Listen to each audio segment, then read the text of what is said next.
So one challenge that's really difficult when you have roses like these plein air is to kind of decipher the main shapes of your blooms and even thinking about a composition, and also kind of delineating it from the shadow and all the leaves. So one of the first things I did here was tone my canvas, and you want to not get overly caught up in individual details of individual petals or individual leaves too much, but I'm really working on squinting down and thinking about the big delineation between shadow and light. When you're looking at something complex like this, you really want to work very hard to try to maybe pick a few blooms and a few leaves here or there that are going to be prominent in your scene, but otherwise try to delineate your scene between things that are capturing light and big unified shape of shadow. And you can see how I unified all my shadows here, and then we'll go into that and we'll go from basically general shapes, the general shape of the flowers, the general shape of the leaves, the general shape of the shadows, and then we'll overlay onto that more and more smaller and specific shapes.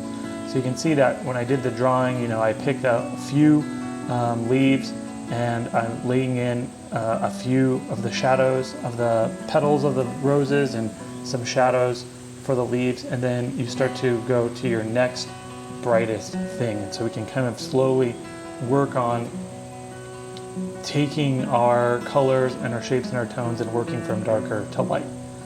Now, when you're doing a single color rose, in this case I'm doing red roses, it's essentially a monochromatic study. And so you're going to be looking at dark reds and light reds. But beyond that, you also want to think about how you can vary the color temperature, because a lot, especially with the color red, there isn't like a deep profusion of dark reds and light reds. It's really hard to stretch a single pigment. In this case, I'm using cadmium red and alizarin crimson, because it's just very difficult to use a single pigment to get enough tonal value.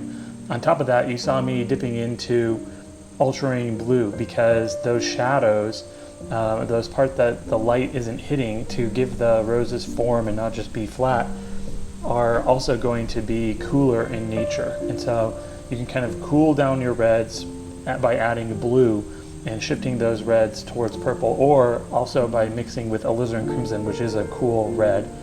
And then think about using warmer colors and lighter colors like yellows and oranges in addition to white to go for your highlights.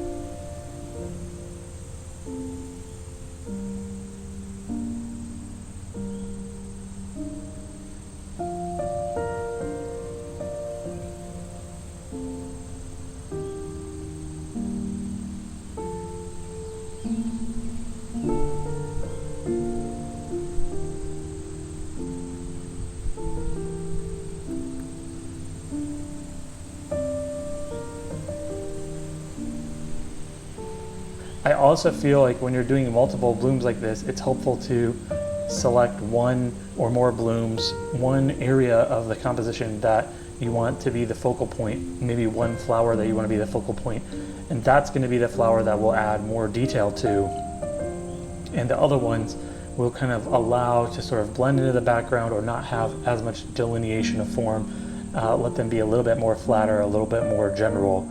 And that gives you variety in a picture that you're painting, as opposed to a photograph where everything's equally in focus, everything's equally as detailed. In this case, we're going to select what gets detailed and select what doesn't. And that's really the job of the painter, is to help guide the viewer into the feeling and the experience that you're trying to create with your art.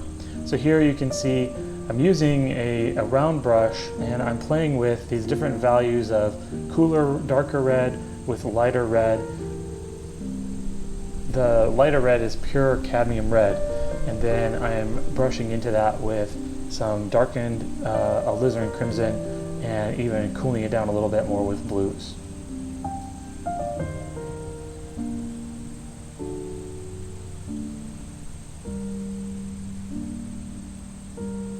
Here you can see I've added some of the oranges inside of the center of the roses.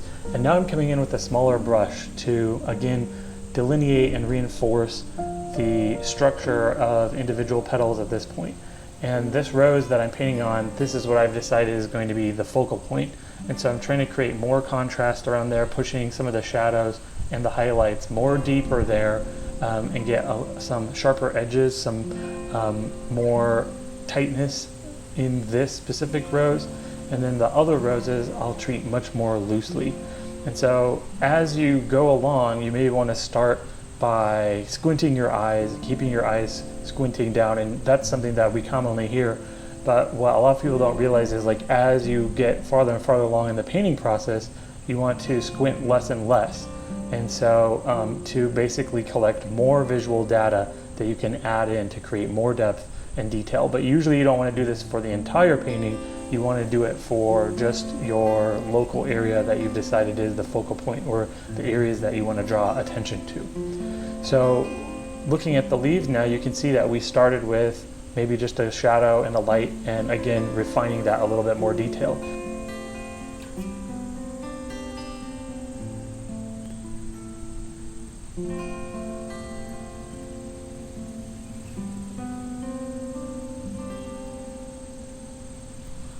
Remember, you have a voice that matters. Go be creative. I'll see you next time.